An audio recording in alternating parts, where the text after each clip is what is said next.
Hi all. ఇప్పుడు నేను Dallas డౌన్టౌన్కి వెళ్తున్నాను. దారి మధ్యలో డల్లాస్ ఎయిర్పోర్ట్ వస్తుంది. అక్కడ ఒక రన్వే ఉంటుందంట. అక్కడ విమానాలు ల్యాండ్ అయితే మనం చూడొచ్చంట. అందుకే వెళ్తున్నాను. బట్ విండి చాలా ఎక్కువగా ఉంది. మరి ఎలా ఉంటుందో చూడాలి. ఇప్పుడు డల్లాస్ ఎయిర్పోర్ట్లో 7 రన్వేస్ ఉంటాయి. ఇన్ని రన్వేస్ ఉన్న ఎయిర్పోర్ట్ అంటే చాలా తక్కువ ఉంటాయి ప్రపంచంలో. మరి హైయెస్ట్ నెంబర్ ఆఫ్ రన్వేస్ ఎక్కడ ఉంటాయంటే చికాగోలో ఉంటాయి. 8 రన్వేస్ ఉంటాయి అక్కడ. ఇప్పుడు ఏంటంటే ఇక్కడ డల్లాస్లో ఉన్న రన్వేస్ మొత్తం టోటల్గా ఏంటంటే ఆల్మోస్ట్ అన్ని కూడా 10,000 ఫీట్ ఉంటాయి. మరి ద లాంగెస్ట్ రన్వే ఎక్కడుంది ప్రపంచంలో అంటే చైనా. మీకు క్వశ్చన్ రావచ్చు, మరి ఇండియాలో ఎలా ఉన్నాయని చెప్పి. ఇండియాలో మ్యాక్సిమం 4 రన్వేస్ ఉన్నాయి ఢిల్లీ ఎయిర్పోర్ట్లో. ఇప్పుడు నోయిడా కొత్త ఎయిర్పోర్ట్లో 5 to 6 రన్వేస్ చేసేలా ప్లాన్ చేస్తూ ఉన్నారు. I think that is going to be started by Narendra Modi some time this month. Wind topic వచ్చింది కాబట్టి నేను క్వశ్చన్ అడుగుతున్నాను మిమ్మల్ని. Flight landing and take off కానీ విండ్కి ఆపోజిట్ డైరెక్షన్ జరుగుతాయి, సేమ్ డైరెక్షన్ జరుగుతాయి? ఆలోచించండి. దీని సమాధానం నేను వీడియో మధ్యలో చెప్తాను. మనం ఇప్పుడు ఏరియాకి వచ్చాము. ఇక్కడ చాలామంది వచ్చారు. నాకు పార్కింగ్ దొరకడం కూడా చాలా కష్టమైపోయింది. నేను వేరే వాళ్ళతో మాట్లాడాను. ఈరోజు ఈ రన్వేని క్లోజ్ చేశారంట విండ్ వల్ల. ఇప్పుడు ఏంటంటే నేను మీకు మ్యాక్సిమం ట్రై చేస్తాను చూపించడానికి. మీరు స్ట్రైట్గా చూశారంటే ఇక్కడ ఫ్లైట్స్ ఆగాయి కదా, ఇవన్నీ ఈ రన్వే మీద ల్యాండ్ అయ్యి అక్కడ స్టాప్ అయినవే. మేబీ విండ్ లేనప్పుడు ల్యాండ్ అయ్యి ఉండొచ్చు.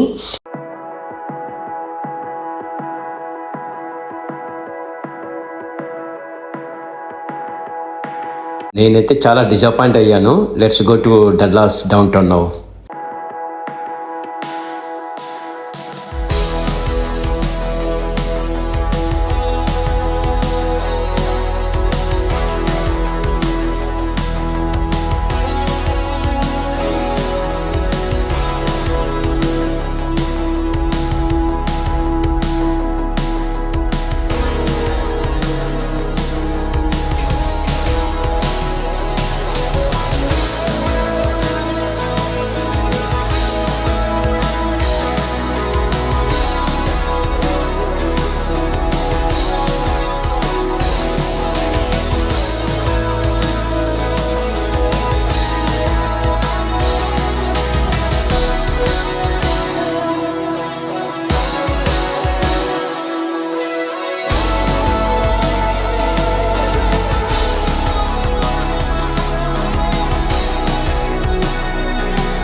నేను క్వశ్చన్ అడిగాను కదా, flight landing and take off కానీ విండ్ డైరెక్షన్కి ఆపోజిట్ అవుతుందా లేకపోతే సేమ్ డైరెక్షన్ అవుతుందని చెప్పని.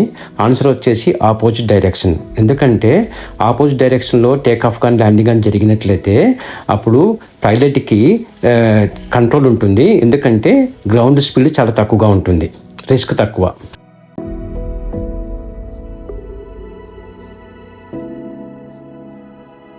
నేను ఇప్పుడే డౌన్ టౌన్ రీచ్ అయ్యాను. ఇక్కడ మెక్డొనాల్డ్ ఉంటుంది. మెక్డొనాల్డ్ పక్కన పార్కింగ్ లాట్ ఉంటుంది. అక్కడ వీకెండ్ $10 ఛార్జ్ చేస్తారంట. So I'm going to park my car there.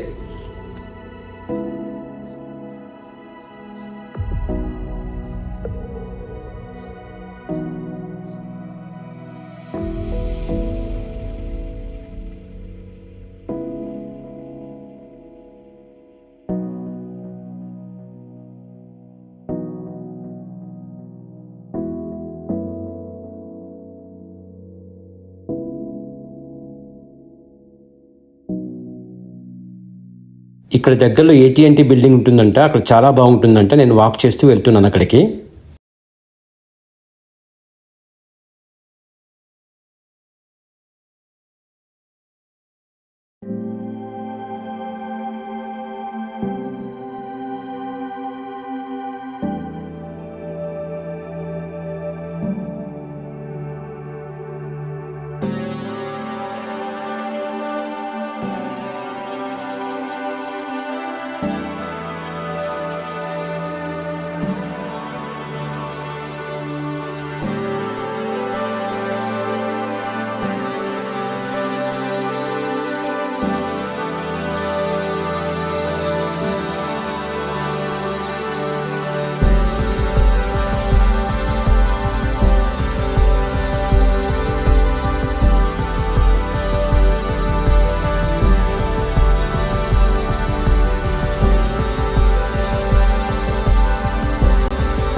నాకైతే డౌన్ టౌన్ బాగా నచ్చింది. బట్ నాకు జరిగిన ఒక ఎక్స్పీరియన్స్ మీకు చెప్తాను. ఈ డౌన్ టౌన్కి వచ్చే దారిలో ఎగ్జిట్స్ చాలా కన్ఫ్యూజ్గా ఉన్నాయి. నేను చాలాసార్లు మిస్ అయిపోయాను. ఇంకొకటి ఏంటంటే ఇక్కడ జనాలు కొంతమంది చాలా డేంజరస్గా ఉన్నారు. మీరు ఎప్పుడైనా సరే రావాలనుకుంటే రద్దీగా ఉన్న స్ట్రీట్లోనే నడవండి, వేరే చోట్ల నడవద్దు. ఎందుకంటే కొద్దిగా భయంగా ఉంది. అదొక్కటి నాకు ఎక్స్పీరియన్స్ అయింది. అందరికి కాకపోయిండవచ్చు, నాకైతే ఎక్స్పీరియన్స్ అయ్యింది. ఓకే మరి, బాయ్.